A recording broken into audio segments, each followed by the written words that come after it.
The following podcast is a presentation of Project Entertainment Network. Welcome to Vicious Whispers with Mark Tullius, your source for horror, sci-fi, suspense, and all things violent. Hey, what's going on, guys? Thank you so much for joining me today on Vicious Whispers, episode 102. I have a very special guest today. He is a good friend, a fellow 10th Planet Jiu Jitsu teammate, and purple belt, my buddy Michael Plaster. Michael, thank you so much for joining me. Hey, thank you so much, man. I appreciate you having me on. It was cool. Yeah, man, last time we saw each other was right at the start of the pandemic. It's been about a year. Yeah, man. It's been like that with everyone pretty much. Like, everyone hunkered down trying to figure out what's going on. And then now a year later, people are starting to come out of the woodwork and feel like they have a good understanding of the lay of the land. Yeah. Now, I was wondering, when did you start training at headquarters? I think I was about 2013 or so. I have a feeling we were kind of about the same time. Yeah, 2013 is when I started with Eddie. I had moved from Austin, Texas to LA to pursue filmmaking, and then I had always heard about Eddie Bravo, and then finally, like, after 6 months of being here, I decided to just jump in. That's awesome. And with your filmmaking, what do you do with filmmaking? I know you've done a lot of the EBIs, correct? Yeah, when EBI was first came out, I jumped right on that and started working with Eddie and Victor Davila and Manny Loya, who's the director. And I've just been following athletes behind the scenes and interviews for the last 7 years. So I have this huge archive of grappling footage and athletes. That's awesome. Now, when you first wanted to go into filmmaking, did you have any idea it would be sports related? Was that something that was interesting to you? Yeah. So when I was, let's see, my father put a camera in my hand when I was 13 years old, and I started, just recording what's around me, and then I started getting into editing to figure out how to show it to people, and at that time, I was in karate at that time at 13 years old, and then a couple years later, I got into jiu-jitsu. Into capoeira, and I did capoeira for like 10 years after that. But as soon as I brought my camera to capoeira and started interviewing people there and the lifestyle, I knew that I wanted to combine my love for documentary and filmmaking with sports, martial arts. So I had gone to Brazil and shot there doing capoeira and all around the United States. And when the time came to come to LA, I knew that I just want to combine martial arts or jiu-jitsu with filmmaking. That's awesome.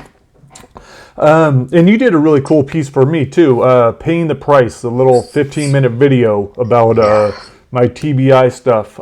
You put that together, and that was really cool.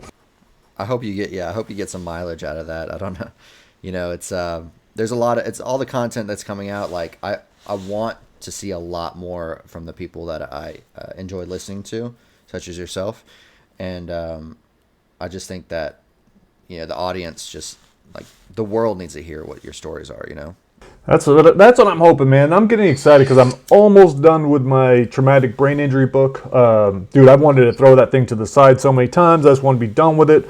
But I keep reminding myself, I think there are a lot of people that can benefit from it that have no idea what they're going through. And one of the things I'm really pushing with the book is, like, I'm going pretty deep into the shit that I was going through, what I was feeling, making myself vulnerable, and just trying to get people to, hey, take an honest look at yourself. I mean, because I honestly didn't think I was in a bad place. And so for the audience, the reason I brought Michael on today is because I saw a post of his that it was of all these supplements and all the supplements that I'm taking, very similar to the ones I'm taking.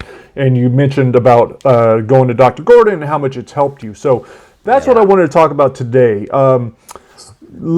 If you could tell me tell us about why you went to Dr. Gordon, and how you have dealt with any kind of, whether it's depression, anxiety, whatever, in your life. For sure. Are you a student? Are you a patient of Dr. Mark Gordon? Not current. I was. So I did. Oh, you were? Okay. Yeah, yeah. Wow. So that is where, dude, that was my first step in my recovering from traumatic brain injury. My buddy, I had two different friends send me the Joe Rogan episode. I didn't want to watch it, but it was like 2 or 3 people sent it to me. Finally watched it. I told my wife, I was like, I don't think I need this, but let me just do the blood work. I did the blood work, and they were like, yeah, you need this shit.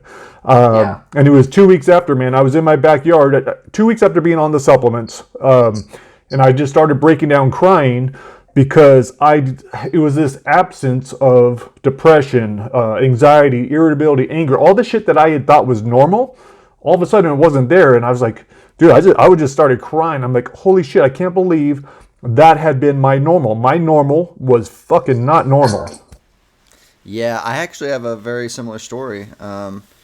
Pretty much what happened was I saw the first Joe Rogan Experience episode with Dr. Mark Gordon, and it wasn't until the second time he came on that I was like, you know what this guy's saying, it sounds like I need to just talk to him. He knows that he's the guy who's done the research, so let me just go to the source, go to the guy who knows. And I had always experienced severe chronic depression that came and went every 6 months of my life. So every 6 months or so, I'd just go through a deep crash, and then I'd slowly climb my way out, and then again it would crash 6 months later.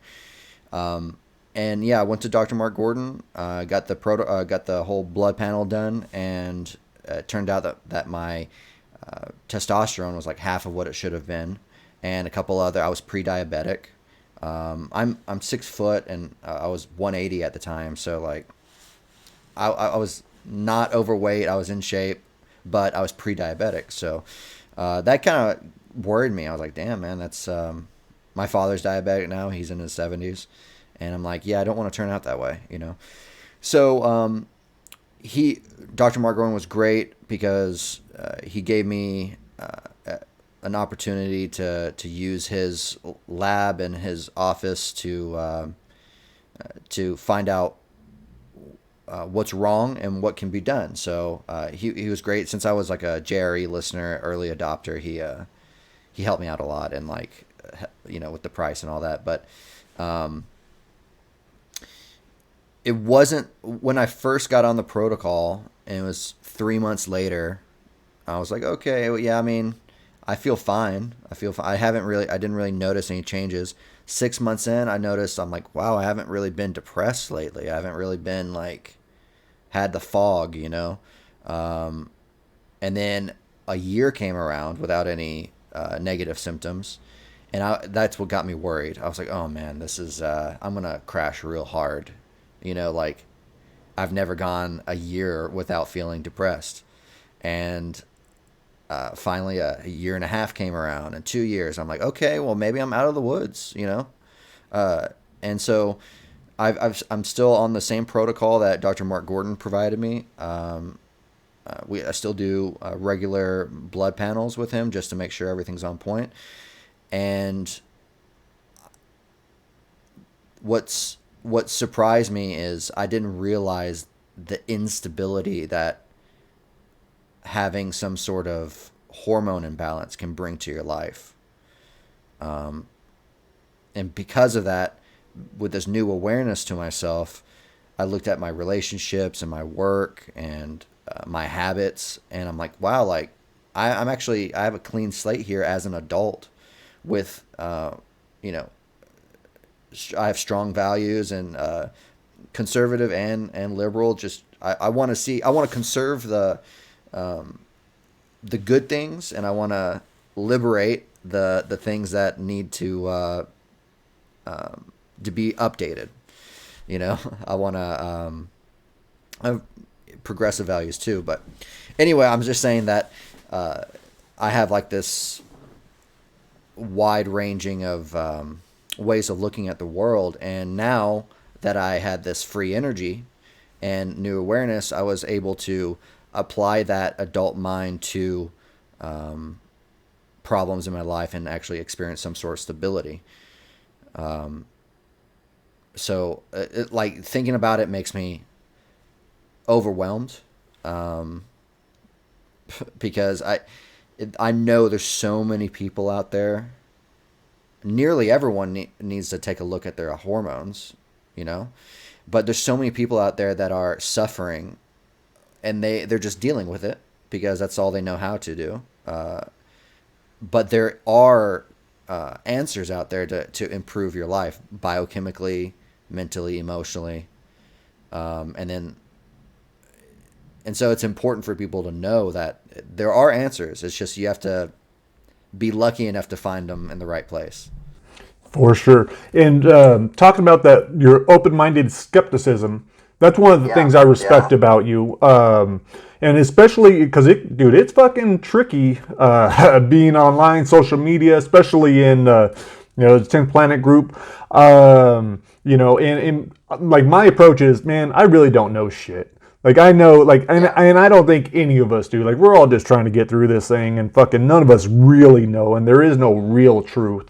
So no, I do appreciate your take on that. Oh, the open-minded skepticism I got from Thomas Campbell, who's a physicist who wrote My Big Theory of Everything, and he really laid out a foundation on how to look at the world.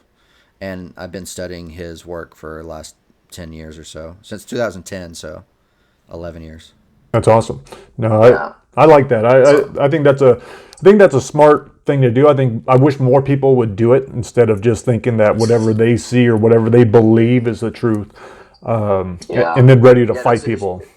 Yeah, you have to be open to new information, and you have to have a system of filters to process the information to figure out if it's noise or if it's relevant, and if it's relevant, like how much meaning and truth is in that information. And you have to have like this patience and rigorous attitude at looking at phenomena in the world. If you just take what the perceived authority tells you as fact, you're going to be wrong. I mean, because they might, whether they're wrong or right, they might not even have your best interest at heart. So I think it's like conformity is a real big issue for me, like seeing society, conformity in society. And it seems like everyone I see outside wearing a mask, they're conforming to the idea that that's necessary. And I have my own opinions about that, but whether wearing a mask is right or wrong, or if you have to or not, whatever, I don't care.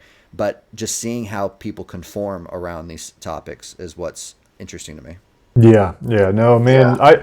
I've pretty much tuned out everything. Like the last year, whether it's politics, whether it's fucking the virus, dude, I just had to turn all that shit off because I know how I'm gonna go with it.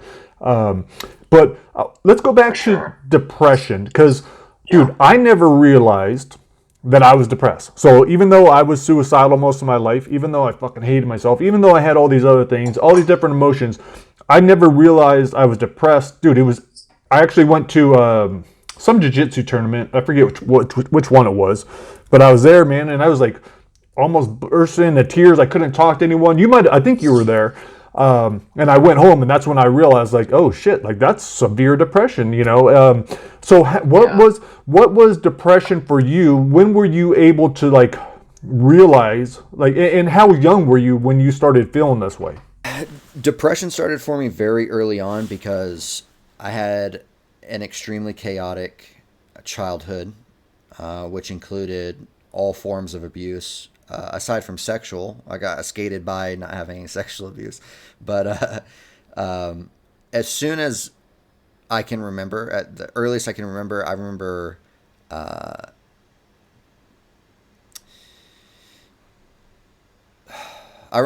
like praying to God at like a very, very early age, just like kill me or take me away from this suffering. It's like, there must be something else, at a very, very young age.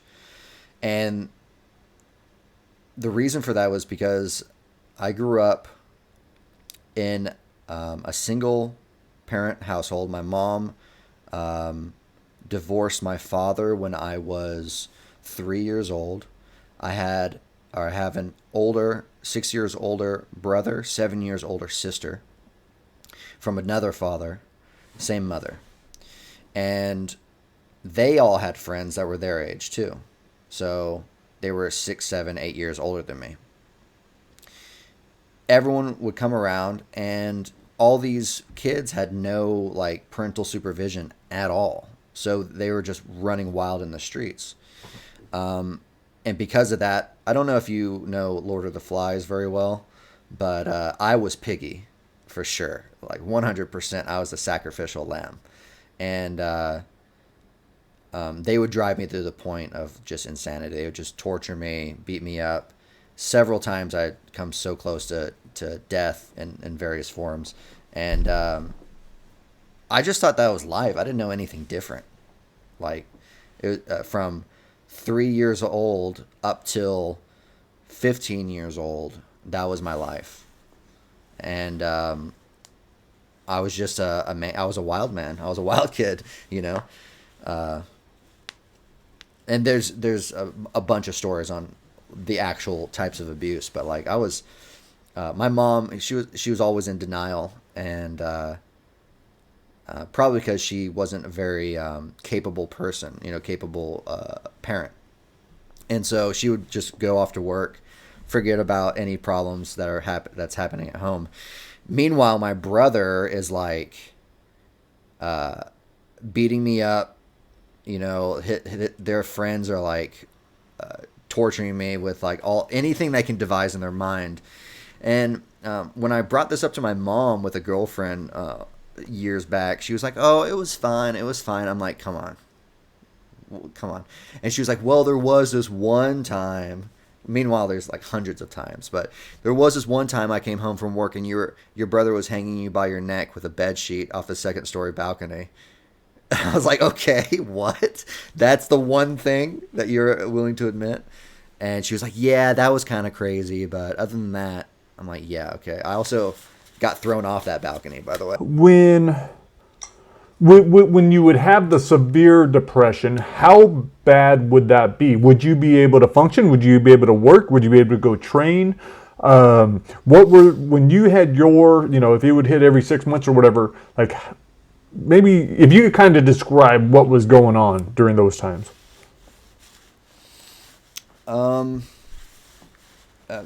Irritability, sleeping long hours, and not having, if I did work out, I'd be super sore for days. Horrible memory, mood swings, and I also at that time, especially throughout my teens and early 20s, since I wasn't taught very much about society, I wasn't really put in front of people in a way that would be like normal society like interactions. I had to experiment myself and do some social experiments and figure out how people were reacting and why, because I didn't know how to act. I was just like as wild as possible. So when I would go into these depressing moods, I would also get creative in a way with these social experiments, like trying to figure out, who's my friend, why are they my friend, what do they need, like how do I help people, like just real basic things like that I wasn't taught. And so when I was depressed, people kind of excused me as being unreliable, because I would just disappear for a month. I would just not answer any calls, stay in my room all day, be up all night, sleep forever, 10 hours, 12 hours, whatever. And people kind of just accepted it, So, but my memory has always been like really bad. That never really came back for me. And then after I experienced some of that deep, dark, abyssal depression, I would slowly climb out over a few days, a couple weeks, and start to interact with the world as best as I could at that time. Did you have a lot of anger towards yourself because of that? Like, I don't know, because that's one of the things that this hormone regulation helped me with. I kind of forgave myself for a lot. I was like, man, I was doing my best, because I know a lot of people with depression sometimes get like, they make it even worse because they're mad at themselves for feeling this way and they can't understand why they're feeling this way. Yeah, all throughout my young child developmental years up until my teens, I had rage issues for sure. Like that was the only tool I had to survive, was just rage out. And anyone who would intentionally get violent towards me or intentionally try to hurt my feelings, that's what would happen. I just rage out. So I was intimate with that. And then when I started living with my dad again at 15, that's when I started to get more control over these emotions, these negative emotions, but and more laid back. Because in a way, society, regular life is super easy. It's like there's hardly any danger out there in comparison to what I was living through. So like it was kind of easy to not have to rely on those old tools anymore and develop new ones. Now, when did you first start using cannabis, and did that seem to help? When did you start using it, and why were you using it? Yeah, probably 15 years old, 16 years old is when I started smoking weed in Austin, Texas. But that was just fun, Like I wasn't really into alcohol. I didn't really take alcohol very well, and anytime I went to a party or something, smoking weed would be the choice. It wasn't until later, over the last 8 years, that I started looking at cannabis as a medical tool. And when I started looking at it like that, this could actually just help me improve my life if I use it right, then things got a lot easier. Like I got more into understanding CBD and all these different forms that you can take the cannabis. And most recently, since I've been training over the last, maybe 5 years, I've been smoking pretty regularly. And as long as I can feel like if I smoke too much, that everything kind of like becomes less productive, So I just kind of feel my body every day, and just say like, okay, like you need to chill out on like sugar and carbs for a few days, or you need to get more protein because you're feeling kind of weak or sore. And then I use the cannabis as like a supplement to make my mood lift, but also introspection, creativity, and just help with the general wear and tear of training jiu-jitsu. For some reason, smoking after jiu-jitsu, it's really helpful. It helps you wind down, as well as blocks a lot of the inflammation that happens through training. Yeah, no, dude, I'm a big believer. Whenever I would go to headquarters, I'd be ripped, and and even now, before I do yoga, I'm always smoking prior, and then I smoke afterwards, and it works for me. I just, and I often wonder how much of a crutch it is. I'm doing a chapter pretty soon on psychedelics and really looking at my cannabis use. Because I don't want it to be a crutch. I don't want to do anything that's harming me. But I was like, for now, and I've been using daily for 15 years. Like since I was 15, so 33 years. And I was like, shit, I'm still being productive, and so Yeah. it's not terrible. There's worse things. I know it makes me a better father, a better husband, and so and there's I'm not probably far ways. behind you. Yeah. So now, do you think, and maybe you had conversations with Dr. Gordon on this, do you think you had a TBI and this started the For sure. hormone? Okay. And especially with all the abuse as a kid. Yeah, like the amount of hits to my head are innumerable. I busted my head open 4 times. One on each side of my head here, on the front and the back. Twice on a trampoline spring, once on a fireplace, on the edge of a fireplace, and then a 4th time was riding my bicycle and falling off and hitting my head on the concrete.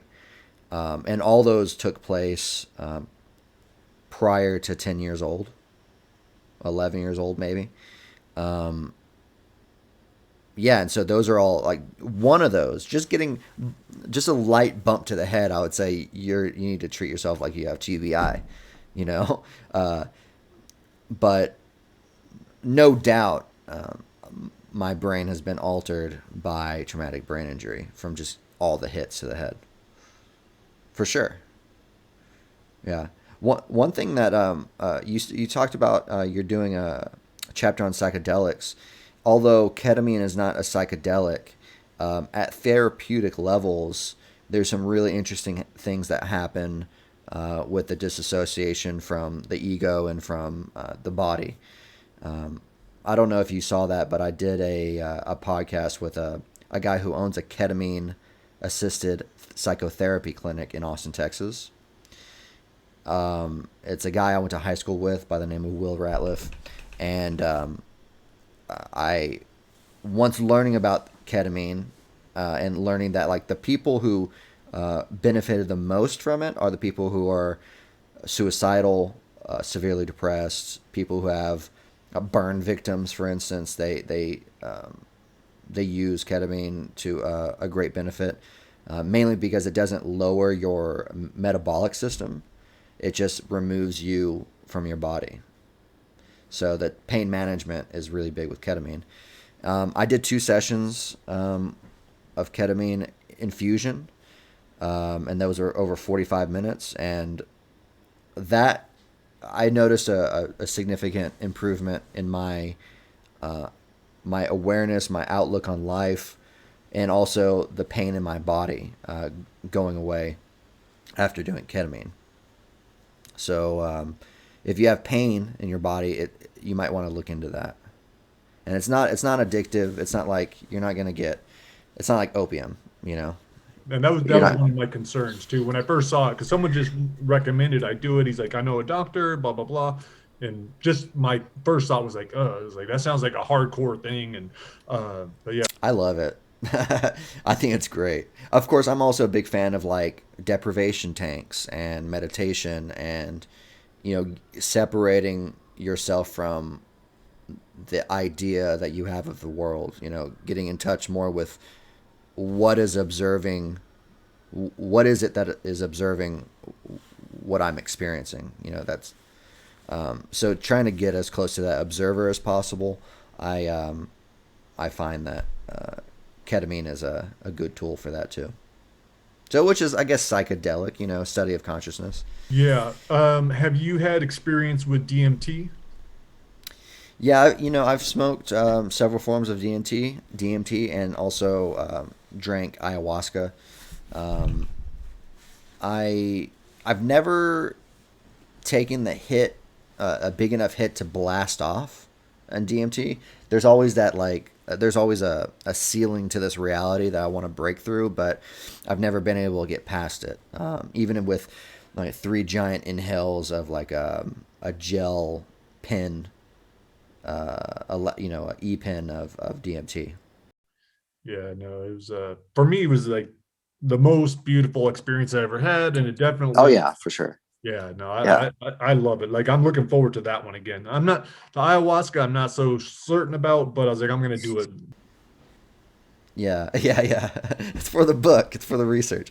Yeah, DMT. I mean, I don't know any negative side effects from it, so I would do it regularly if I could, but I just don't have access to it. Um, Now, what else? So, someone would you tell someone that had a TBI, or even if they just suspected they're not feeling like they should, whether it's depression or anxiety, would you say getting hormones checked would probably be the first thing to do? Yeah, so check your diet. If you're eating bread and sugar, cut that out as much as possible. And then if you're not exercising, get your heart moving at least twice a day. If you can do a good workout once a day, that'd be the best. So nutrition, some exercise, just get your cardiovascular moving first. And you're gonna have to build a ritual around those things anyway. So yeah, you got to do that first, and then start collecting as much information about your experience in life. Which is like if you can journal, that's really amazing.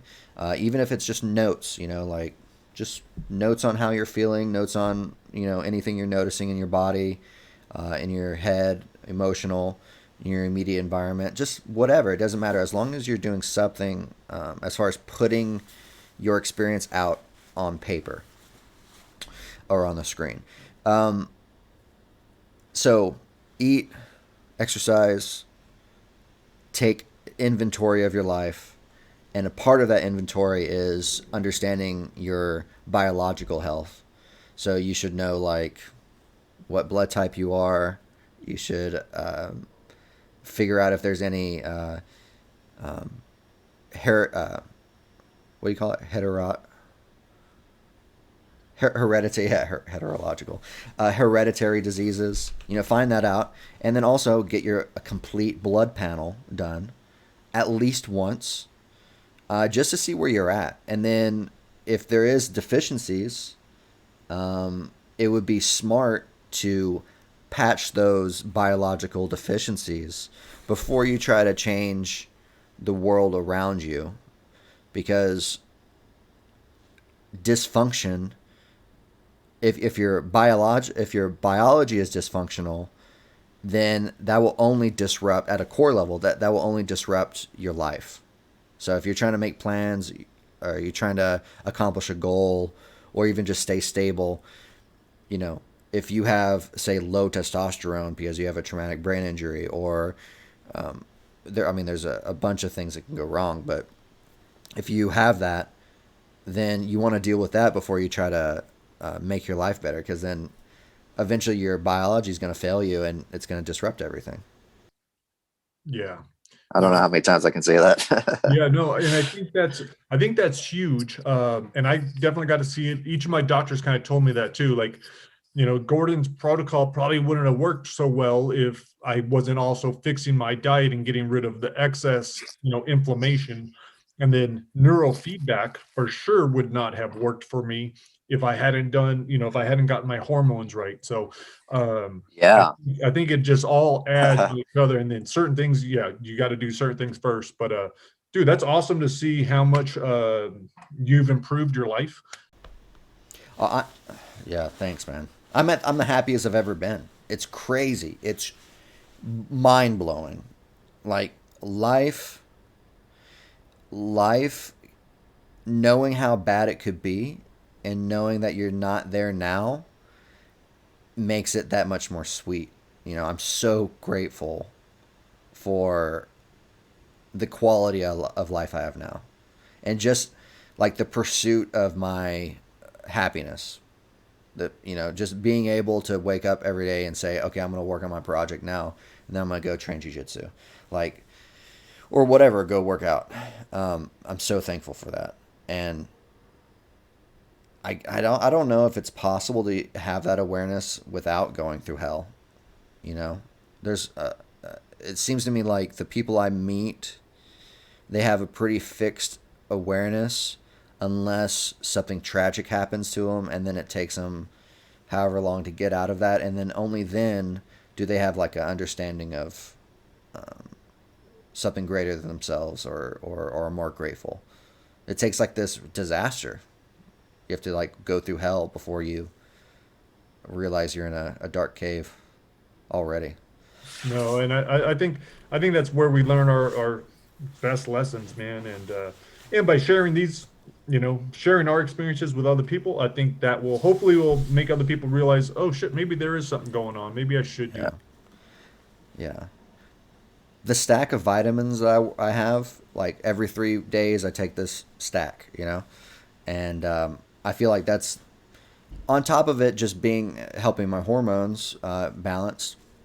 It's also all the nutrition I need for that 3 days. So I can eat pretty much whatever I want. I stay away from processed foods, try to cut out bread and sugar. But other than that, I just don't even think about what I eat really, because I know that my nutritional needs are taken care of through this vitamin stack. And then, if I feel like I'm getting fat or something, then I'll make a change. But it's not crazy. It's not like, it's not, it's like, having everything you need gives you the opportunity to, or increase, let me say this, having everything you need increases your bandwidth of choices every day. Whereas like if you are constantly in need of something and you're in service to your needs, then you don't have any more choices. You kind of like fix to a more finite reality.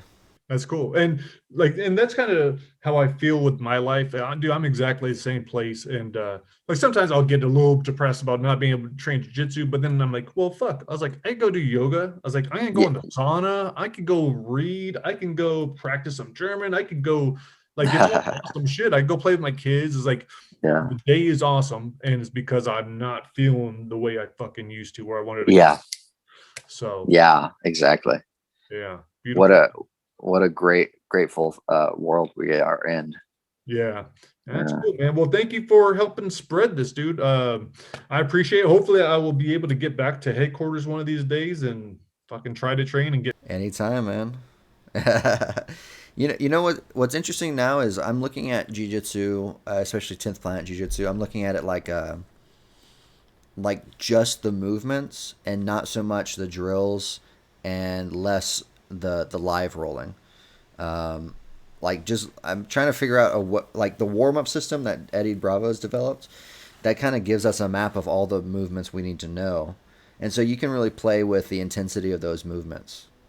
You can just say like, I can only do these movements, but by practicing those repetitions of those, then you get stronger in that specific area without risking your health by rolling.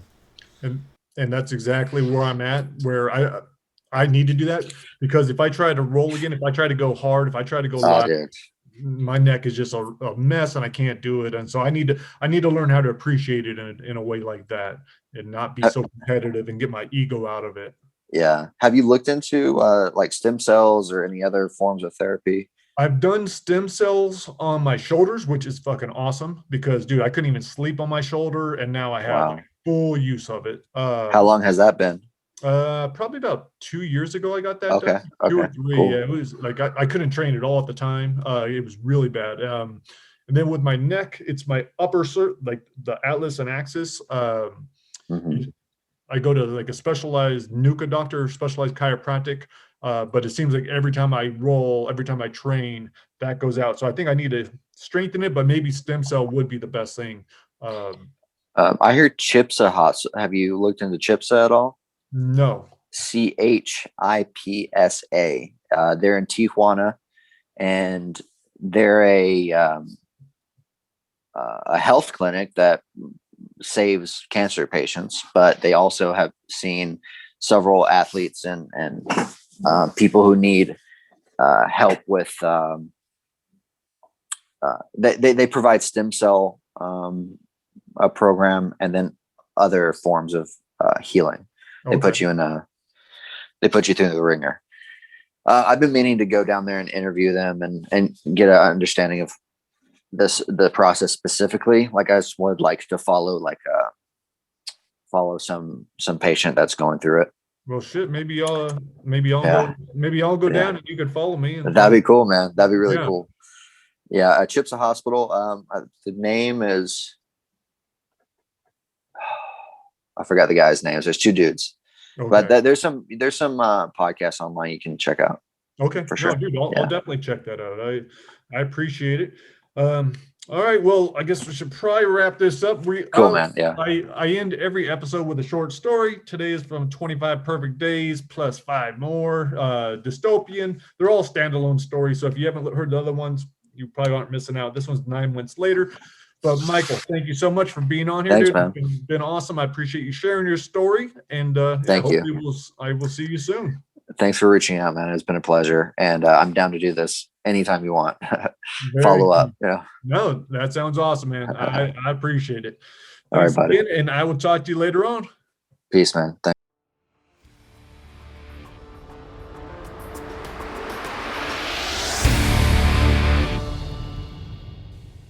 Nine months later, December 18th, 2042. Maria Salazar's 6 hours were up, and although it would do little to ease her suffering, she wanted her Motrin. Last night, just before the midnight cutoff, she delivered naturally, refusing the epidural and narcotic offer she couldn't afford.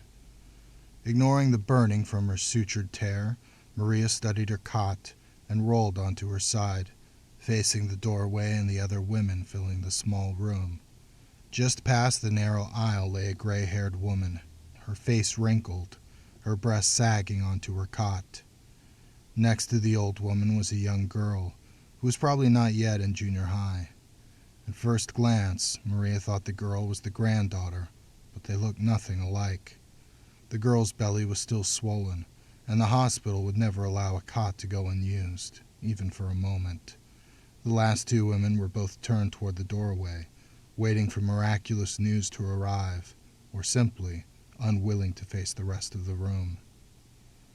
Maria wondered if any of the women had planned to become pregnant. Maybe they'd been waiting because they couldn't afford a child. Maybe they hadn't been sure they wanted to bring a child into this world. Had any of them seen their baby before the nurses whisked them off to the nursery, or been told what sex their child was, if it was healthy, if it was even still alive? She wanted to ask them how they were dealing with all this, if they felt hollow, like someone had stolen part of their soul.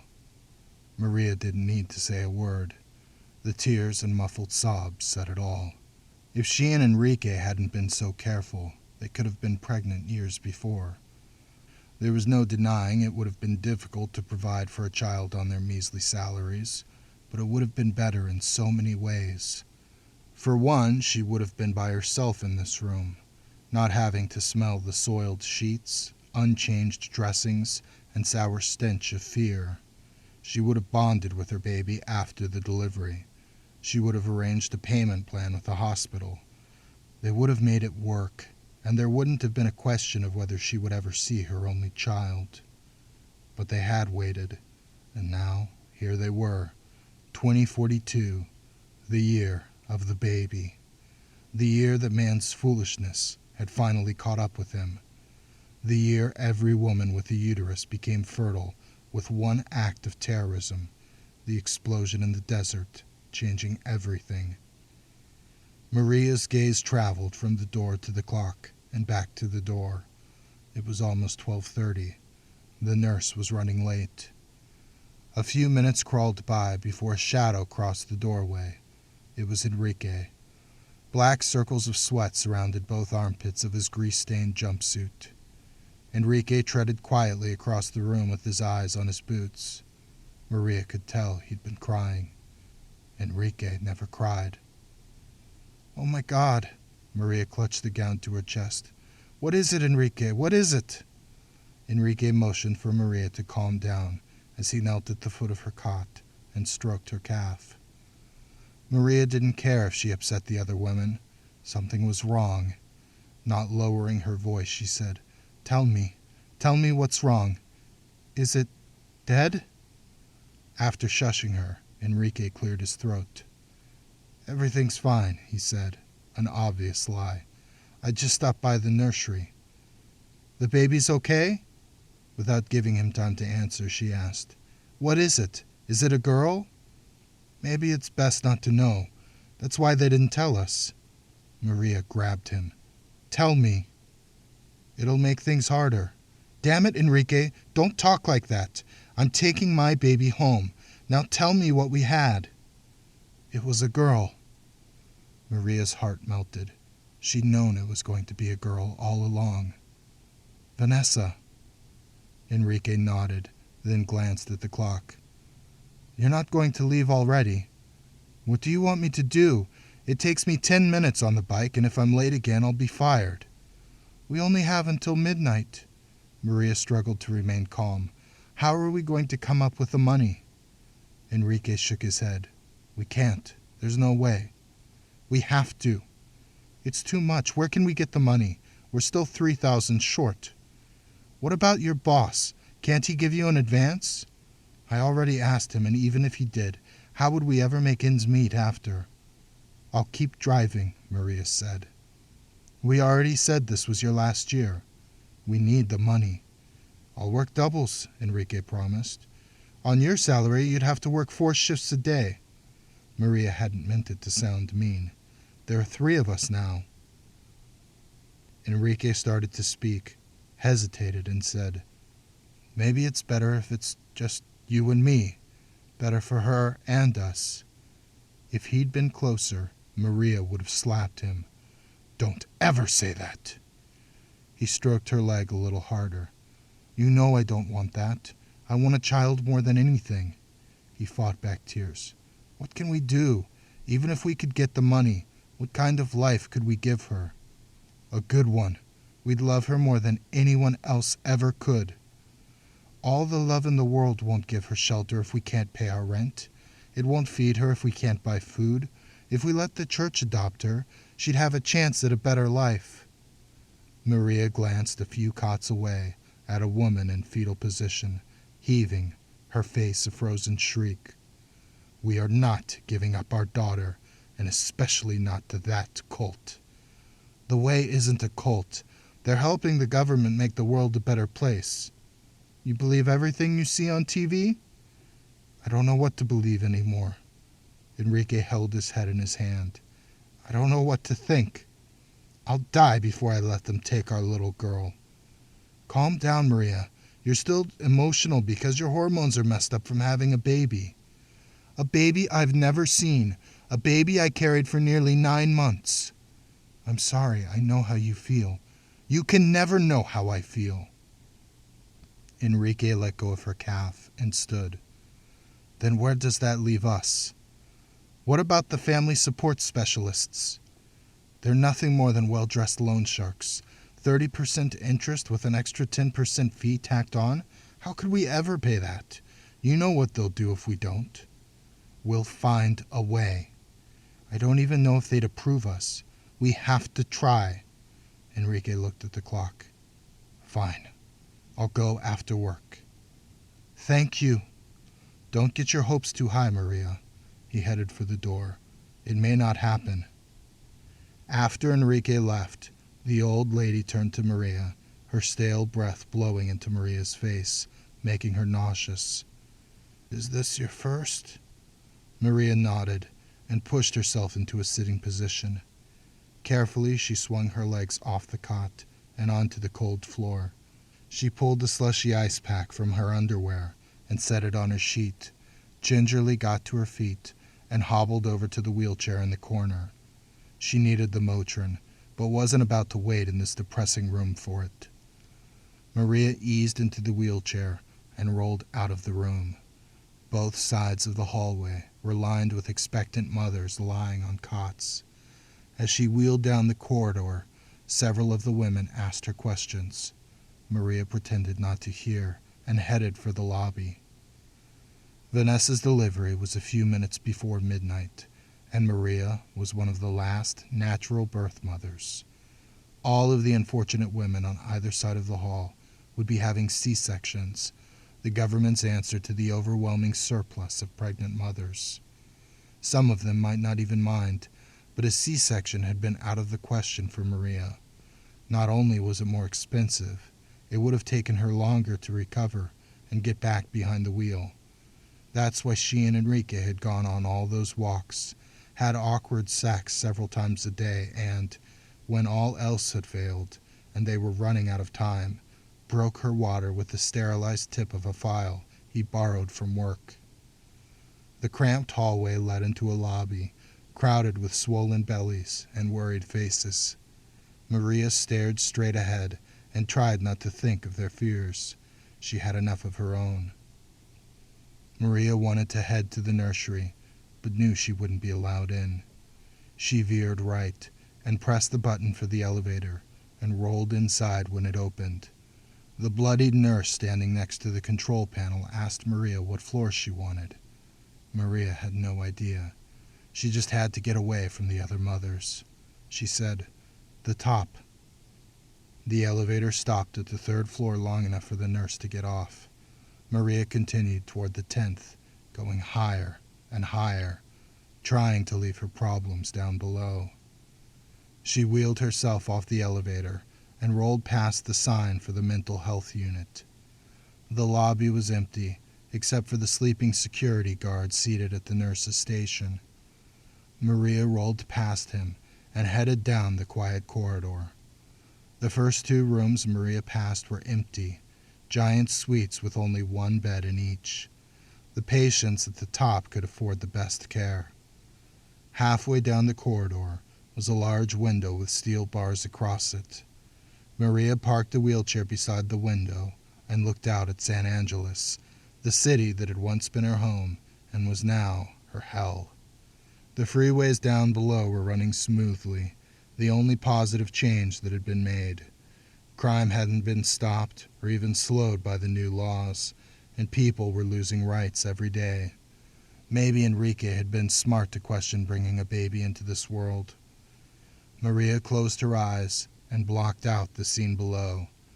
Vanessa was here now, and they had to find a way to get her out of the hospital. If they didn't, Maria would end up in a place like this, only so much worse. She imagined the years of living with the pain and uncertainty. She wouldn't survive. She'd go crazy.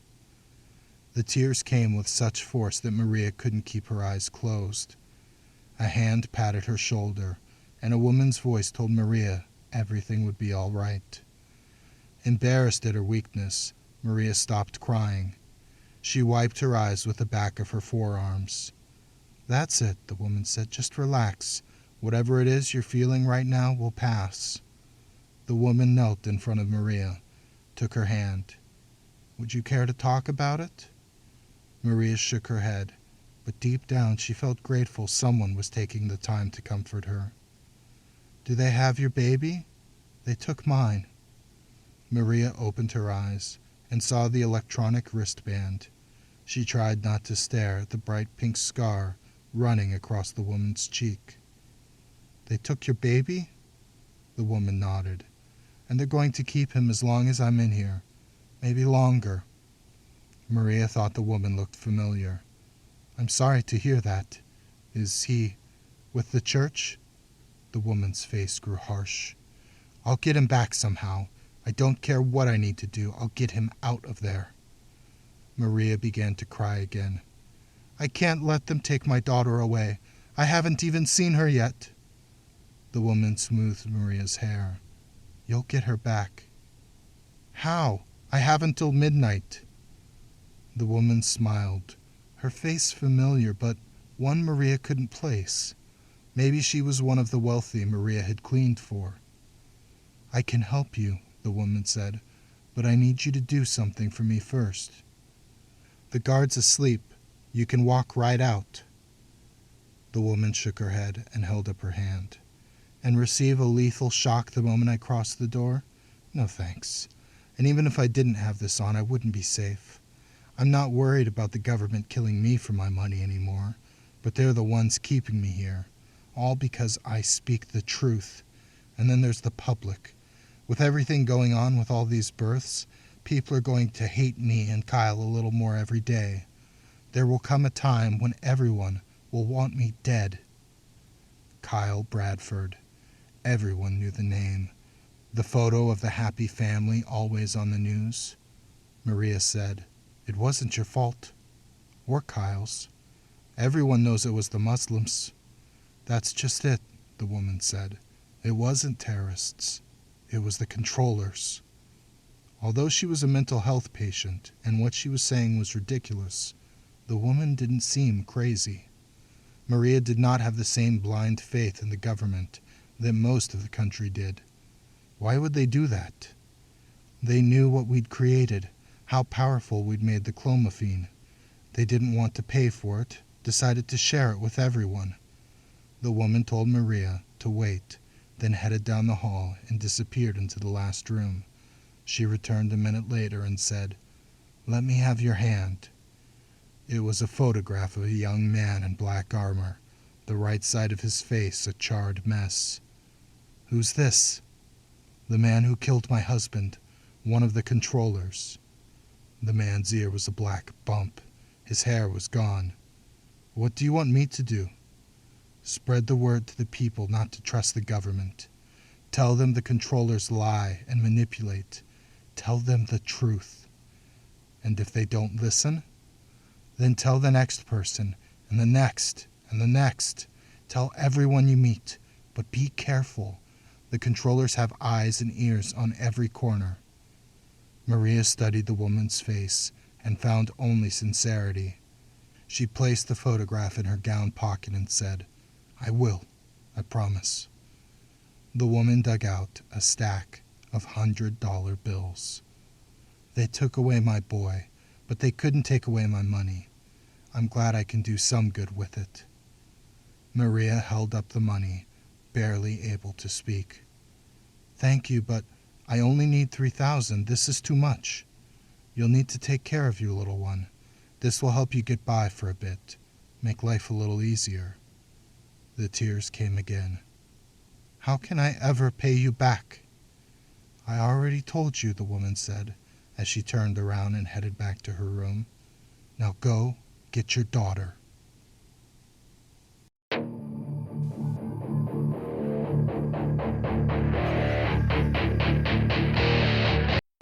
This has been a presentation of the Project Entertainment Network.